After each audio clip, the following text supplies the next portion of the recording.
I I can't even believe that even people like me have to make these kinds of videos for anything to get through the thick skulls of some people. Let's get one thing straight. My grandparents, on both sides, lived throughout World War II. My grandma, from my father's side, was helping Jews in the local ghetto of her hometown. She got caught once, and she got off with a warning, which was a pretty lucky strike for her, because that German officer that caught her might just have, well, shot her. But he didn't. What he did is warned her that if she were ever to be caught again doing what she was doing at the moment, which was smuggling food into the ghetto, she would be sentenced to go off to work at a labor camp. And not many people came out of there alive.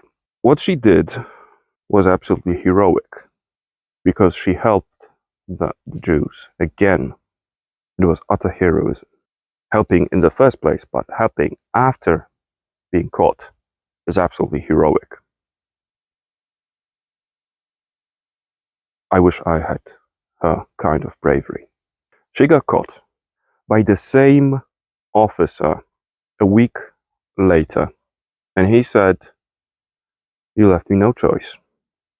And she got sent to help a German family in their household. She had no rights. She had no money. She could just as well live in a barn with animals and eat whatever scraps the animals got. Lucky for her, the German family she worked for treated her like a human being.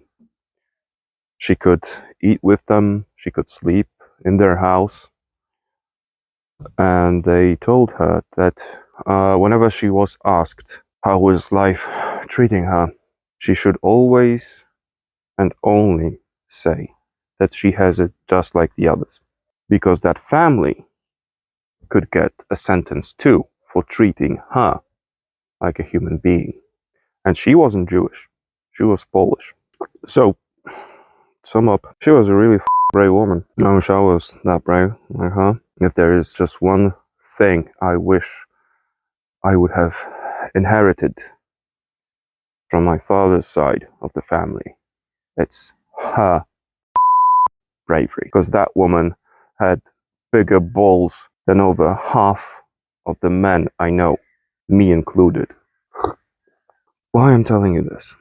To give you an example and to provide you with some context that whatever I am about to say next is, so that you know, it's not coming from a place of, I don't even know what. I'm here to give you the context that I have heard firsthand what it means to be around death camps, to be around labor camps, to be alive around the time the Holocaust was happening. And for whatever reason, any one of you would want to call me a fucking anti-Semite for critiquing Israel. My family witnessed this.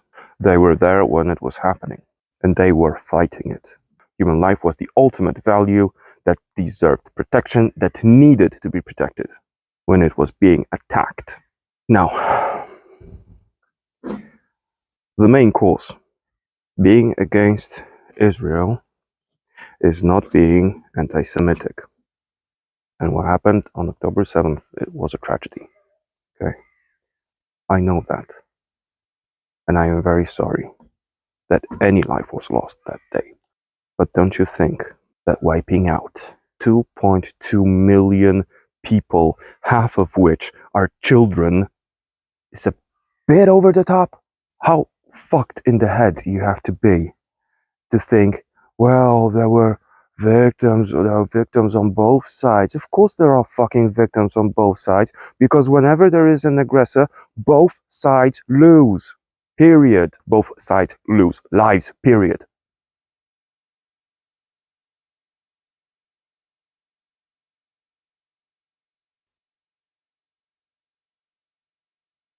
Get it now?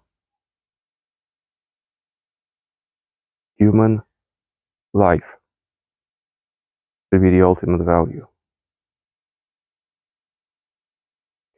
And now, look at the situation.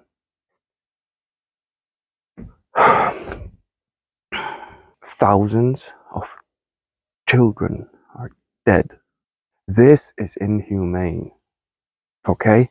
So we have the narrative. We have the USA narrative saying that Israel has a right to defend itself. Yeah, sure. No one said otherwise. But they are the aggressor, not the party that is defending itself. It's Palestinians that wanted and needed to defend themselves. That when there is an aggressor, a nation has the right to retaliate to defend itself, and only then. Okay?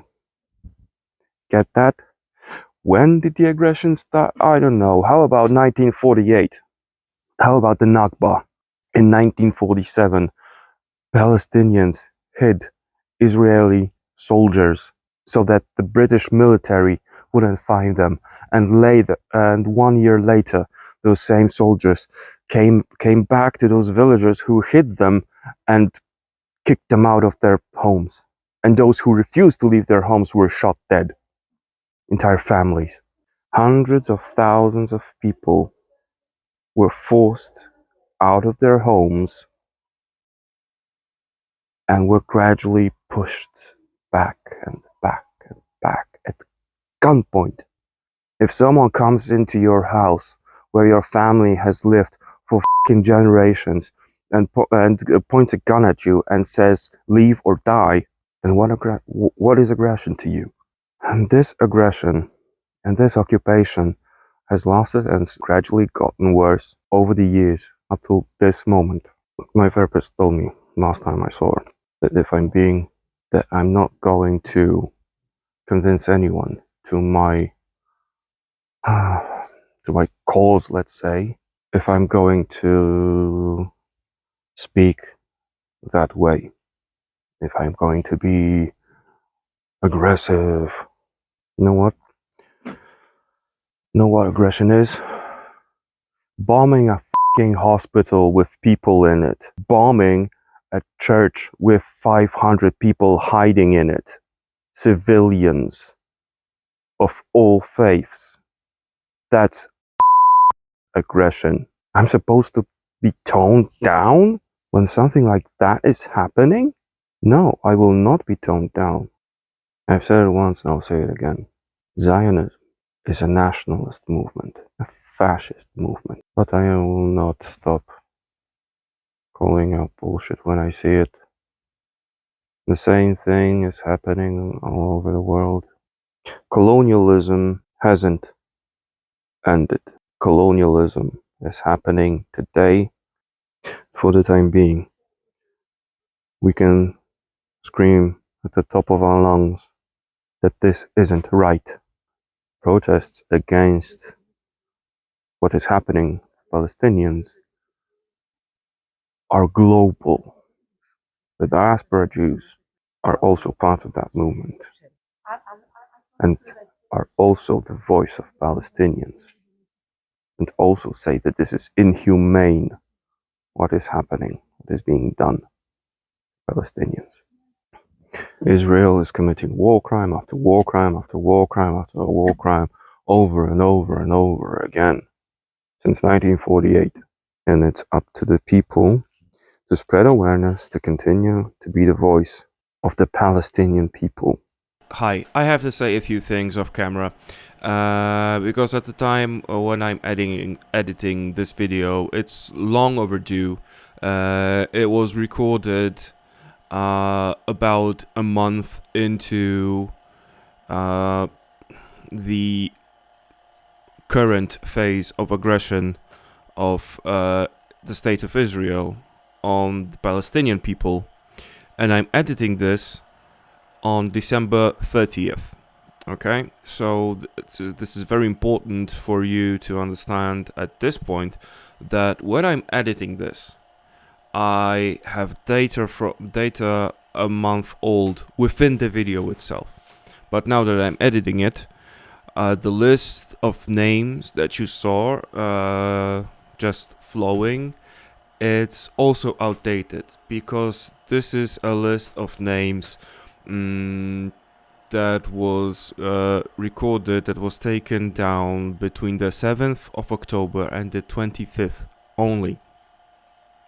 And the list goes like 5.5 minutes, as you've seen. So, some data is outdated, unfortunately, and I do apologize for that. But if it's over a month old, and you see all these numbers, and you don't hear anything about a potential ceasefire or the end to this, and no end to the genocide, then you obviously you obviously can assume, and rightfully so, that the numbers are far higher.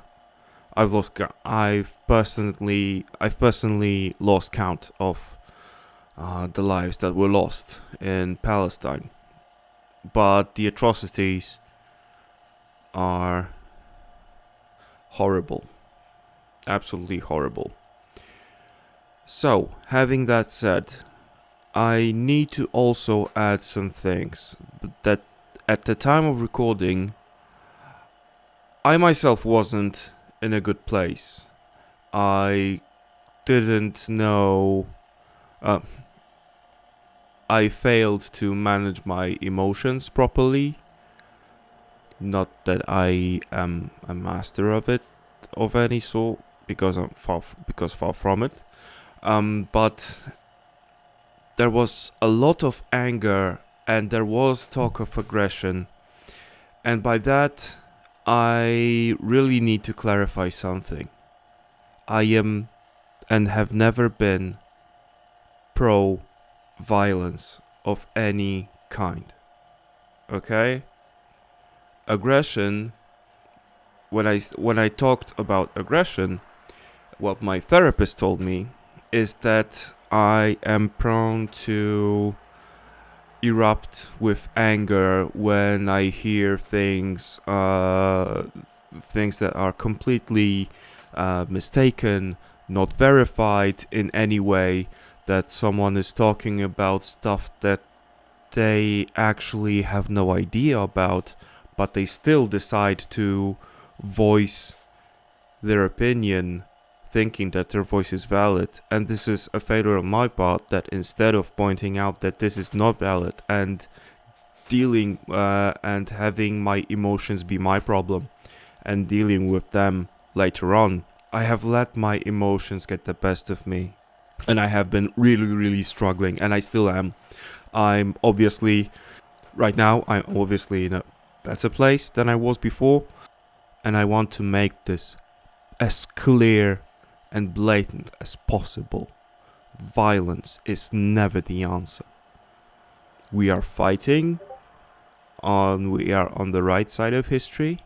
We are boycotting the companies that are making profit on Israel. We are boycotting, we are using whatever resources we have, and that is our money, for example, and that is, I think, the most valuable resource for the companies that are doing business with Israel and making profit in Israel.